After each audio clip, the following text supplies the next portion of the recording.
Are they lizards, vampires, robots? Do they have secret love children? According to these bizarre conspiracy theories, the British royal family has plenty of skeletons in their closet. Perhaps the biggest conspiracy theory related to the British royal family is also the most fantastical, which is to say, the family is a clan of shape-shifting reptilians. That's right, not only do lizard people supposedly walk among us, they do so in the full glare of the public eye. This theory gained prominence in the UK in the late 90s due to baseless assertions put forward by a man named David Icke, a former soccer player who released his book The Biggest Secret in 1999. Icke's story goes that the reptilians are actually an alien race, one of many who have come to Earth over the course of millions of years. He also claims the reptilians are immortal. And rather than dying, Queen Elizabeth II, Prince Philip, and the Queen Mother have lived on in other forms. The theory has unsurprisingly been roundly debunked. Nevertheless, it continues to be shared by fringe believers on various social media channels. According to The Guardian, 12 million Americans believe some version of the reptilian conspiracy theory, and Icke continues to attract a global audience. The world is controlled by shadowy elites and shape-shifting lizard people.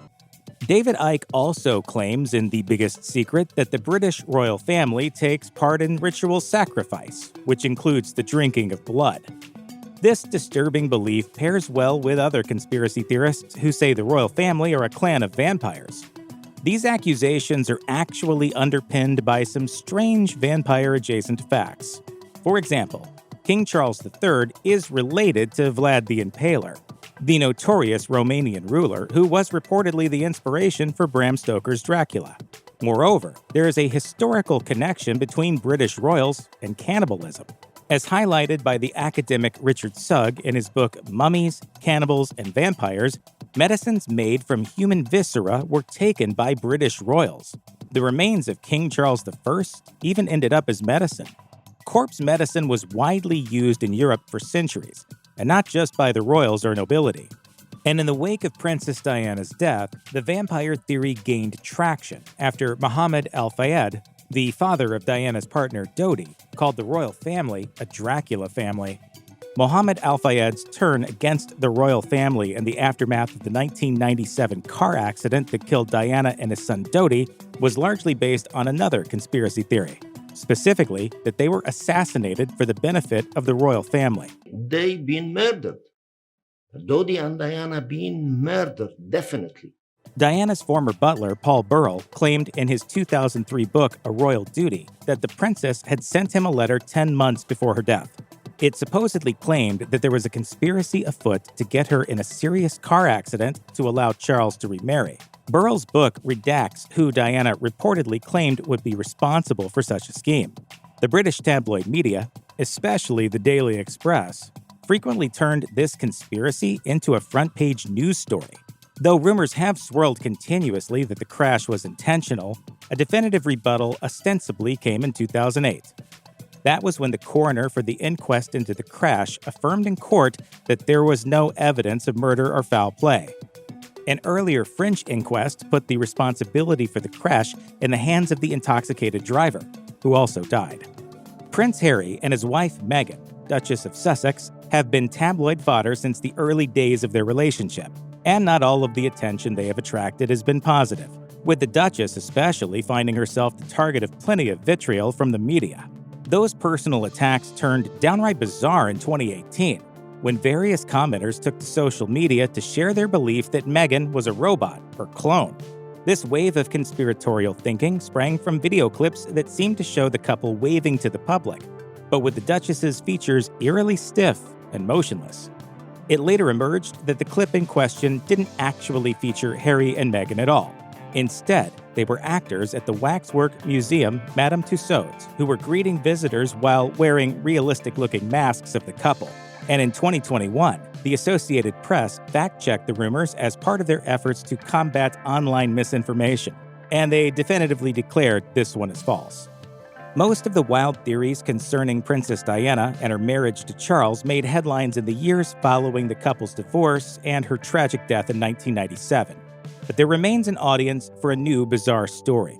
That was clear in 2015 when the American gossip magazine The Globe ran a front-page story claiming that Kate Middleton had traveled to America to meet a young woman that the magazine claimed was Diana and Charles's secret daughter. According to this story, prior to her marriage, Diana was made to undergo a gynecological exam to assure the royal family that she was able to conceive children. During the exam, the doctor supposedly took an egg from her and fertilized it without the future princess's knowledge. Though this story persists in certain corners, it's never really been covered by any mainstream outlets. As such, there's clearly not enough evidence to take it seriously. It's stupid. It's just so stupid. While some news outlets have invented children that Prince Charles and Princess Diana never actually had, others claim that their two actual sons, Princes William and Harry, aren't in fact the legitimate children of the couple at all. The story goes that they're merely half-brothers, with the younger Harry supposedly the result of an affair that Diana had. The man in question, James Hewitt, was Diana's horse riding teacher. It is true that the two of them did have an extended affair that was widely reported on and that Hewitt himself later went public about. He even claimed in interviews that he and Diana had fallen in love. However, as Hewitt and many of those close to the affair have pointed out, they met each other for the first time 2 years after Harry's birth. Thus, unless they figured out how to time travel, Hewitt couldn't possibly be Harry's birth father. Queen Elizabeth and her husband Philip were at the center of British public life for more than 70 years. They were known mostly for serving in symbolic and ceremonial roles, so the public was traditionally afforded little insight into the inner workings of their marriage or home life. But all that changed to a certain extent in recent years thanks to the popularity of the Netflix series The Crown.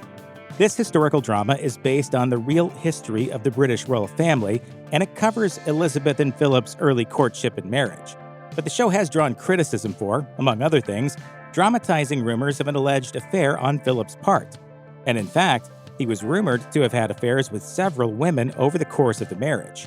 The earliest of these rumors goes back to the late 1940s, shortly after Elizabeth and Philip tied the knot. But these rumors are in fact just rumors. None of them have ever been substantiated in any convincing way, thereby indicating that the writers of The Crown have been making liberal use of their artistic license. You make a better person of me. And you of me. Isn't that the point of marriage? The death of Prince Philip on April 4, 2021 could hardly be considered unexpected. He was 99 years old, and his health problems had been widely publicized. But it still felt to many like the end of an era, the first loss in a generation of royals who had achieved notable longevity. That his death occurred during the COVID-19 pandemic has become especially memorable due to some famous photographs taken at his funeral. They show Queen Elizabeth dressed in black and wearing a black medical face mask as she mourns her late husband entirely alone due to the necessity of social distancing. So it was really no surprise that there then arose a conspiracy theory, specifically that Philip had died as a result of receiving the newly developed COVID-19 vaccine. The theory was one of many that circulated around Philip's death. Vice reported that the event had also been co-opted by the debunked QAnon conspiracy movement, which saw dates and details in the funeral that supposedly reaffirmed their beliefs. That the British royal family has powerful connections goes without saying. As one of the most prominent examples of a monarchy on the planet, they've welcomed generations of world leaders and sit atop a hierarchy of wealth and aristocracy. This is all to say that the royals still exist as a powerful force in global diplomacy, which is another reason why they've been a target of conspiracy theories. For example, there are those that claim that they're instruments for bringing about the New World Order on behalf of the people who really run things, known in conspiracy circles as the Illuminati. Such theories point to the existence of the Bilderberg Group, an elite collective of business people, academics, politicians, and so on that meet annually for a conference in Switzerland. Members of the British royal family have been invited, including King Charles and the late Prince Philip. Since no minutes of the meetings are released and the subjects discussed remain undisclosed, many conspiracy theorists consider this sinister and suspicious.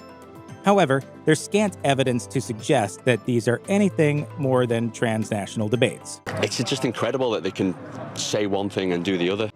In 1910, Dracula author Bram Stoker published one of his final works, a freewheeling, non-fiction book called Famous Impostors. The final chapter makes a somewhat bizarre suggestion, namely that Queen Elizabeth I was actually a man.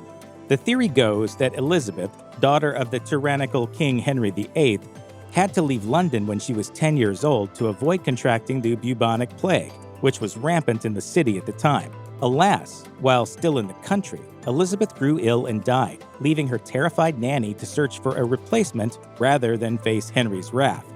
To make the story even more farcical, no girl matching Elizabeth's pale complexion and ginger hair could be found, but the nurse did identify a boy who agreed to return to London and serve as an imposter. This story wasn't originally Stoker's, as it had been circulating as a fringe tale for centuries, though the Dracula writer did add a notable new detail. The replacement was possibly also supposedly Henry's illegitimate son, thereby explaining the resemblance between him and the deceased Elizabeth. But frankly, the story is nonsense, as this is hardly a secret that could have easily been hidden. One of the longest-running mysteries concerning the British royal family involves the so-called princes in the Tower, whose fate remains a point of contention among historians to this day. The mystery occurred during the Wars of the Roses, an ongoing conflict between the houses of York and Lancaster over who had a legitimate claim to the throne. In 1483, King Edward IV suddenly died, leaving behind his son and heir, also named Edward, who was just 12 years old at the time. As was customary, the boy's paternal uncle, who would become King Richard III, became his guardian and took control of England as Lord Protector. However, soon after, word spread that Edward IV had an earlier secret marriage that produced another heir, and overnight his reign was declared illegitimate, meaning his children were too. The young Edward and his younger brother were then locked in the Tower of London. They were never heard from again. Then, in the 17th century, the remains of two bodies were discovered. The received wisdom was that Richard murdered the children to secure his monarchy. However, more recently, historians have questioned this assumption, which was undoubtedly influenced by Richard's portrayal as a villain by William Shakespeare.